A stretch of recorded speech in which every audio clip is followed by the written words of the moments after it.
अस्सलाम वालेकुम, नमस्ते, सत श्री अकाल। मैं हूँ सवेरा खान और मेरे साथ मौजूद हैं तारिक नियाज़ी। अस्सलाम वालेकुम, नमस्ते, सत श्री अकाल। मैं हूँ तारिक नियाज़ी। Camera man. तो चलते हैं वीडियो की तरफ, फिर करते हैं गपशप। या may surpass Japan and Germany to become third largest economy in 2026। Okay. ये मैं जो है ना, आज मैंने पहली दफ़ा ये वाला इंग्लिश में भी मैं होता है, मैंने आज पहली दफ़ा सुना। हमारे स्कूल में नहीं होता था। हमारे स्कूल में नहीं होता था। साल 2022 में भारत यूनाइटेड किंगडम को बीट करके दुनिया की 5वीं सबसे बड़ी अर्थव्यवस्था बन गया था। जिस देश ने भारत पे 200 साल राज किया था, भारत ने उसी देश को 75 सालों में ही पीछे छोड़ दिया। India has now officially become the 5th largest economy. Big boost to Modinomics. और अभी तो ये सिर्फ शुरुआत हुई है। कई एक्सपर्ट्स का मानना है कि आने वाले 3 सालों में भारत इकोनॉमिक टर्म्स में कई देशों को और पीछे छोड़ेगा और दुनिया की तीसरी सबसे बड़ी अर्थव्यवस्था बन जाएगा। पिछले 10 सालों में भारत ने बहुत तेजी से तरक्की की है। 10 साल पहले भारत दुनिया की 11वें नंबर की अर्थव्यवस्था था, पर आज 5वें नंबर की अर्थव्यवस्था बन गया है। और अगर भारत ऐसे ही आगे तेजी से ग्रो करता रहता है तो कई एक्सपर्ट्स का मानना है कि भारत 2027 की जगह 2026 के एंड तक ही दुनिया की तीसरी सबसे बड़ी अर्थव्यवस्था बन जाएगा। अब क्या ये हो सकता है, आइए जानते हैं। तो नमस्कार दोस्तों, स्वागत करते हैं आपका चार्जिंग पॉइंट हिंदी में। दोस्तों, मैं ऐसे ही इंफॉर्मेटिव वीडियोस बनाता हूं, तो अगर आपको इंफॉर्मेशनल वीडियो देखना पसंद है तो आप इस चैनल को सब्सक्राइब कीजिए, क्योंकि इससे मुझे बहुत ही सपोर्ट मिलेगा। इस समय दुनिया की सबसे बड़ी अर्थव्यवस्था अमेरिका है, दूसरे नंबर पे चाइना है, तीसरे पे जर्मनी है, चौथे पे जापान है और 5वें नंबर पे भारत है। पिछले 3 सालों से भारत वर्ल्ड की फास्टेस्ट ग्रोइंग मेजर इकोनॉमी बना हुआ है और इस साल भी भारत वर्ल्ड की फास्टेस्ट ग्रोइंग मेजर इकोनॉमी ही रहने वाला है। जहां इस समय western countries China, Japan economic slowdown को फेस कर रहे हैं, वहीं भारत 7 से 8% के बीच ग्रो कर रहा है। तो इसी चीज को देखते हुए कहा जा रहा है कि भारत 2026 में वर्ल्ड की थर्ड लार्जेस्ट इकोनॉमी बन सकता है। अगर आप इस समय जापान, भारत और जर्मनी की जीडीपी देखेंगे तो उसमें आपको सिर्फ 500 से 600 बिलियन डॉलर का गैप नजर आएगा। 10 साल पहले ये गैप बहुत ज्यादा हुआ करता था, पर पिछले 10 सालों में जहां जापान और जर्मनी तेजी से ग्रो नहीं कर पा रहे हैं, वहीं भारत तेजी से ग्रो कर रहा है, जिसके चलते इन तीनों देशों की जीडीपी के बीच गैप बहुत तेजी से कम हुआ है।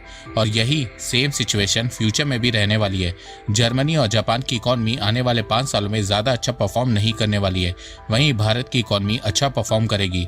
IMF ने प्रिडिक्ट किया है कि 2027 तक भारत 100% वर्ल्ड की थर्ड लार्जेस्ट इकोनॉमी बन जाएगा। There's talk of slowdown in 2024, maybe even a recession. But amid this gloom, there is a bright spot, and that's India. And we are not the ones saying this. The IMF is. We expect by 2027, India could be the third largest economy in the world based on our growth projections. 27, not 28 or 29.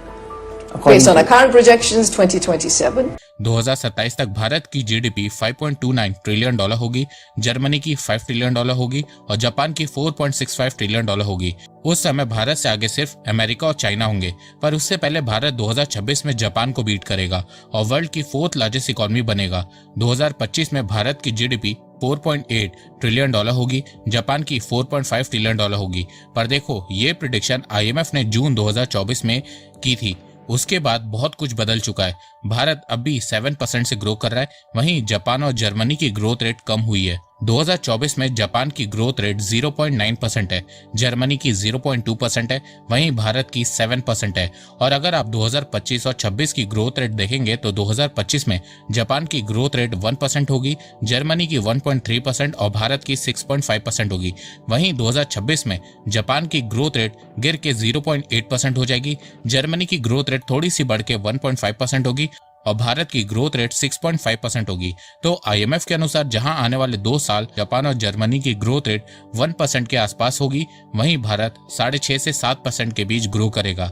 पर अगर यहाँ पे scenario थोड़ा सा भी change होता है तो भारत 2026 में वर्ल्ड की थर्ड लार्जेस्ट इकोनॉमी बन जाएगा।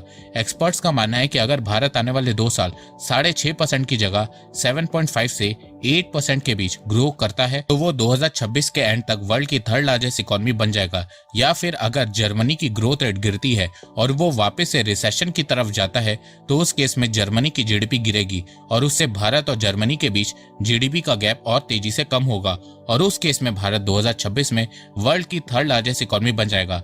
वहीं जापान की बात करें तो जापान की ग्रोथ रेट स्टैग्नेंट ही रहेगी। जापान 1% के आसपास ही ग्रो करेगा तो उससे भारत को ज्यादा इफेक्ट नहीं होगा। अब आप लोग सोच रहे होंगे कि क्या ये पॉसिबल है, तो देखो दोनों सिनेरियो पॉसिबल है। देखो भारत पिछले 3 सालों से 7 से 8% के बीच ग्रो कर रहा है। पिछले फाइनेंशियल ईयर भारत की ग्रोथ रेट 8% थी तो आने वाले 2 साल भारत ये ग्रोथ रेट मेंटेन करके रख सकता है।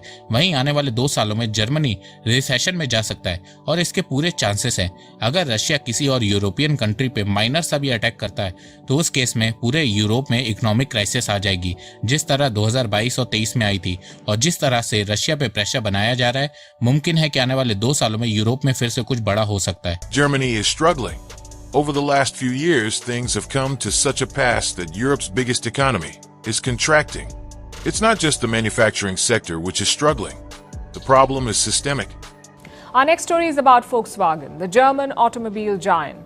But this grand company is currently in a world of hurt. And yesterday, it did the unthinkable. The CEO announced that he wants to close some car plants in Germany. And this is unprecedented. It has never happened before in the group's 87-year-long history. Business activity in the Eurobloc fell as its dominant services sector flatlined and the downturn in manufacturing accelerated.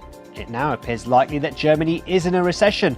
Russian President Vladimir Putin once proclaimed the dissolution of the Soviet Empire as the greatest geopolitical catastrophe of the 20th century. But then came Russia's full-scale invasion of Ukraine in 2022, and concerns are now rising among European nations that Putin could expand his offensive further into Europe over the coming decade, and they might have to face his forces without US support. आइए आप जानते हैं कि भारत इतना तेजी से grow क्यों कर रहा है। तो आईएमएफ ने कहा है कि भारत सरकार और आरबीआई ने पिछले कुछ सालों में बहुत अच्छे एक्शन लिए हैं और बहुत अच्छे रिफॉर्म किए हैं, जिसके चलते भारत में इन्फ्लेशन बहुत तेजी से कम हो रही है, साथ में भारत की इकोनॉमी स्ट्रांग हो रही है। इसके अलावा आईएमएफ ने कहा है कि भारत सरकार जो कैपिटल एक्सपेंडिचर में इन्वेस्ट कर रही है, जैसे कि रोड बनवा रही है, पोर्ट, एयरपोर्ट, ब्रिजेस बनवा रही है, उससे भारत में डोमेस्टिक डिमांड को बूस्ट मिल रहा है। डोमेस्टिक डिमांड बढ़ने से भारत में डोमेस्टिक की प्रोडक्शन बहुत तेजी से बढ़ रही है और इससे इंडिया की ग्रोथ रेट बढ़ रही है। आईएमएफ ने कहा कि भारत के पास खुद 140 करोड़ लोगों का डोमेस्टिक मार्केट है और डोमेस्टिक मार्केट की डिमांड बढ़ने से भारत तेजी से ग्रो हो रहा है। आईएमएफ ने कहा है कि अगर कल को दुनिया भर में मंदी आ भी जाती है तो भारत के पास खुद इतना बड़ा डोमेस्टिक मार्केट होगा, जिसके चलते वो ग्रो करता रहेगा। भारत को दूसरे देशों की मार्केट की ज्यादा जरूरत नहीं पड़ेगी। इसके अलावा आईएमएफ ने कहा कि भारत सरकार ने एक्साइज ड्यूटी को कम किया है, कॉर्पोरेट टैक्स को कम किया है, पीएलआई स्कीम लॉन्च की है, जिसके चलते भारत में मैन्युफैक्चरिंग बढ़ रही है और इससे भारत पहले के मुकाबले ज्यादा एक्सपोर्ट भी कर पा रहा है। पर देखो, भारत का रियल कंपटीशन 2027 से शुरू होगा, जब उसके सामने चाइना होगा और चाइना की जीडीपी भारत से 4 से 5 गुना ज्यादा है। दोनों देशों की जीडीपी के बीच ह्यूमंगस गैप है, तो उस गैप को कम करने के लिए भारत को आने वाले 10 सालों में मेजर इकोनॉमिक रिफॉर्म करने होंगे। भारत को इंफ्रास्ट्रक्चर पे हैवी इन्वेस्ट करना होगा। इसके अलावा मेडिकल सेक्टर, एजुकेशन सेक्टर में मेजर रिफॉर्म लाने होंगे। डिजिटल लिटरेसी को प्रमोट करना होगा, सोशल स्पेंडिंग को बढ़ाना होगा। इसके अलावा इस समय चाइना इकोनॉमिक स्लोडाउन से गुजर रहा है, जिसके चलते उसकी ग्रोथ रेट गिरती जा रही है और बहुत सी कंपनीज चाइना को छोड़ के जा रही हैं और दुनिया एक रिजीम चेंज से गुजर रही है। तो अगर भारत ने इस समय का फायदा उठा लिया तो आने वाले 10 साल भारत और चाइना के जीडीपी के बीच गैप बहुत तेजी से कम होता हुआ नजर आएगा। तो अभी इस समय भारत को अपनी ग्रोथ रेट को 8% के आसपास रखना होगा ताकि वो जल्दी से थर्ड लार्जेस्ट इकोनॉमी बने। फिर उसके बाद चाइना, जो भारत का बड़ा गोल है, उसे हराने के लिए आने वाले 10 सालों के लिए प्रॉपर प्लानिंग करनी होगी, तब जाके भारत चाइना के थोड़ा आसपास आएगा। तो दोस्तों, आपको ये वीडियो कैसा लगा? आप अपनी राय मुझे कमेंट सेक्शन में बताइए। तो अब तक के लिए बस इतना ही। धन्यवाद। जय हिंद, जय भारत। जी जनाब, ये थी प्रेडिक्शन। और प्रेडिक्शन जो है ना, अच्छा ये जैसे 2026 तक तीसरी, सबसे पहले तो मुबारकबाद दो इंडिया के, आप बिगेस्ट 3 लार्जेस्ट इकोनॉमी कंट्री। अच्छा, ये पॉसिबल कैसे होता है? ये ग्रोथ रेट, पॉलिसियाँ, यानी कि अब मिसाल के तौर पर 2026 का डेटा क्यों निकाला जा रहा है, कैसे निकाला जाता है? हर मंथ का भी तो डेटा निकल रहा है, हर मंथ भी तो ग्रोथ रेट पता चल रही है, हर मंथ भी तो उसके हिसाब से हर मंथ भी हो रहा है, हर डे पर डे भी हो रहा है। पर ईयर भी हो रहा है। और पिछले सालों तक क्या ग्रोथ रेट रही है, पिछले सालों तक क्या पॉलिसियाँ रही हैं। अच्छा, सबसे बड़ी वजह मैं समझता हूँ प्रेडिक्शन कोई क्यों कर सकता है पता है, कि अगर उस इदारे का, उस मुल्क का जो एक फेस है या पार्टी है वही रहे। मैं जहाँ तक समझता हूँ जैसे पार्टी चेंज हो जाती है ना, आपको पता है पिछली पार्टी को पता भी होता है कि ये पॉलिसियाँ अच्छी थी, इस पॉलिसियों से मुल्क को फ़ायदा हो रहा है, लेकिन वो अगली नई पार्टी आने के बाद वो पॉलिसियाँ चेंज करती है। क्यों? नफरत है उस वजह से, जेलिसियाँ कि यार ये तो उनका नाम था। हाँ। अब मिसाल के तौर पे कोई प्रोग्राम शुरू हुआ था, अब उस प्रोग्राम का नाम ही पार्टी के नाम पे रखा गया, किसी बंदे के नाम पे रखा गया। हाँ, जैसे रोड बनाते हैं कोई गवर्नमेंट तो वो अपने नेताओं के नाम पे रखते हैं, अपनी पार्टी के। जैसे अटल टनल बनी है, अटल बिहारी वाजपेयी जो थे इससे पहले काफ़ी पहले प्राइम मिनिस्टर थे, तो इस पार्टी के बीजेपी के जो मोदी जी की जो पार्टी है इसके फाउंडर थे वो, समझो बीजेपी अटल बिहारी वाजपेयी। अब अटल टनल से नाम से बनी है, अगली पार्टी आती तो उसको हटा देती, नहीं यार ये हम बंद कर दें प्रोजेक्ट, फिर दूसरा बनाते, उसमें टाइम वेस्ट होता। हाँ। तो फिर कहाँ मुल्क पहुँचता, वो वहीं का वहीं नीचे से नीचे ही रहता। तो मतलब मैं कहती हूँ एकता होना तो काम हो सकता है, जेलसी जहाँ होगी वहाँ पर काम हो ही नहीं सकता। तो ये बहुत बड़ी कामयाबी है आप लोगों के लिए, आप लोगों को तो खुश होना चाहिए। अच्छा, एक कंट्री था इंडिया, पाकिस्तान, यूँ समझ लो। अच्छा, एक और मज़े की बात बताऊँ आपको, बहुत हैरत होगी। जर्मनी तीसरे नंबर पे, चौथे नंबर पे, जापान चौथे नंबर पे, जर्मनी तीसरे नंबर पे। एक वक्त ऐसा था, पता नहीं आप शायद हैरान हो जाएंगे इस जुमले से, किसी ज़माने में पाकिस्तान जर्मनी को लोन देता था।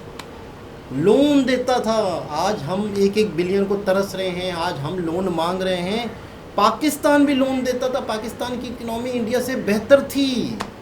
कब? जब हमारी रूहें भी पैदा नहीं हुई थी।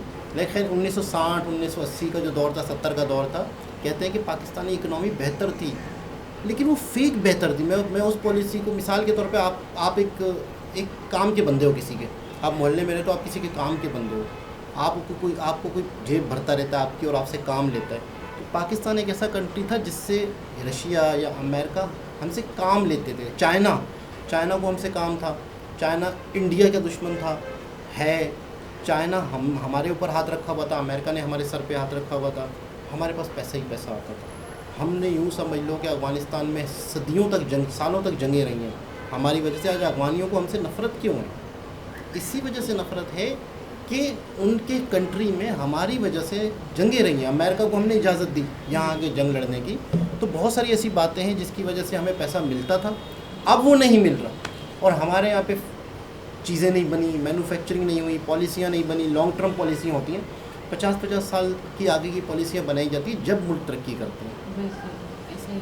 और ये तो मैं सुन के हैरान हो गई हूँ कि पाकिस्तान एक ऐसा कंट्री था कि जो लोन देता था, और अब तो ये ऐसा हो गया है कि बिल्कुल ही नकारा। लोन लेता भी है तो पता क्यों लेता है? लोन उतारने के लिए, यानी मिसाल कर्जा उतारने के लिए मजीद क्या लेते हैं? लेता है। अब आप अंदाज़ा लगाओ कि हमारे क्या हालात होने वाले हैं। मैं आ रही हूँ इंडिया मैं आ रही हूँ इंडिया, हम इंडिया ही आ रहे हैं, इंडिया ही शिफ्ट हो रहे हैं। सही है, ऐसा ही लग रहा है कि और ऐसा भी है कि जब इंडिया इतनी तरक्की कर जाएगा तो मुझे तो ये लग रहा है कि आने वाले वक्त में शायद अगर हालात बेहतर हो जाएं तो यहाँ से मजदूर जाएंगे। जैसे हम यूरोप जाते हैं काम धंधा करने के लिए, यार यूरोप में पैसे अच्छे मिलेंगे, ये मिलेंगे, तो इंडिया जाएंगे लोग हमारे पाकिस्तानी काम करने के लिए। इसका मतलब तो यही बनेगा ना। बहुत ही शर्मिंदगी वाली बात है, जबकि मतलब जो हमारे हुक्मरान हैं वो एक दूसरे को दुश्मन समझते हैं अपना, और उनकी आवाम जाएगी दूसरे मुल्क में कमाने के लिए, तो बहुत ही एम्बेरस फील करने वाली बात है। ऐसा ही है। तो बहरहाल बहुत बहुत मुबारक हो, बहुत तेज़ी से दूसरे और तीसरे नंबर पे भी इंडिया पहुंचने वाला है। दोबारा किसी और वीडियो के साथ रुक जाए, वो इंडिया पहुंचने वाला है तीसरे नंबर पे। तो मिठाई तो आप खिलाते हैं, इनको गुलाब जामुन पसंद है। हाँ, गुलाब जामुन खिलाते हैं आप इनको। मतलब मैं समझ गया आप कहना क्या चाह रही हैं कि गुलाब जामुन आने चाहिए, और आपका दिल कर रहा है गुलाब जामुन खाने का। नहीं, मेरा दिल नहीं कर रहा मैं गुलाब जामुन नहीं पसंद मुझे। क्या पसंद है? बर्फ़ी? नहीं, वो मिठाई का नाम ही नहीं मुझे मालूम। डोनल्ड्स वालों की मैकडोनल्ड डोनट तो डोनट कहते हैं। दोबारा किसी और हिसाब से मुलाकात होती है, जब तक के लिए अल्लाह हाफिज़।